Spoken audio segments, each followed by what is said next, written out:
രണ്ട് നിപ്പിളിന്റെ ഒരു ലൈൻ വരയ്ക്കുക. അതിനുശേഷം ഇവിടുന്ന് നടുക്കായിട്ട് ഒരു വര വരച്ചു കഴിയുമ്പോൾ ഇത് രണ്ടും കൂടെ ചേരുന്ന സ്ഥലം ഈ ഭാഗത്താണ് നമ്മുടെ കൈയുടെ പത്തി വെക്കണം.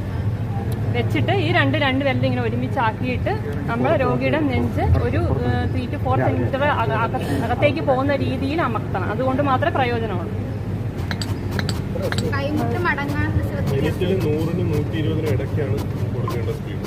ഒരിക്കലും കൈമുട്ട് മടങ്ങരുത്. കൈമുട്ട് എപ്പോഴും നിവർത്തിയിട്ട് തോളുകൊണ്ട് വേണം പ്രഷർ കൊടുക്കാൻ.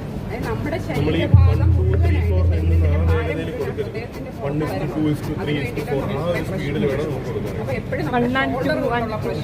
കൈകൾ മടങ്ങി പോകും. തേങ്ങ ചൊഴുകുന്ന പോലെയല്ല, നല്ല നിവർത്തി മടങ്ങാതെ ബോഡിയുടെ ഭാരമാണ് ഇങ്ങോട്ട് വരുന്നത്. ഒരിക്കലും ഇങ്ങനെ കൊടുത്തിട്ട് ഒരിക്കലും ഹാർട്ടിന് കുനിഞ്ഞിരിക്കാൻ പറ്റും.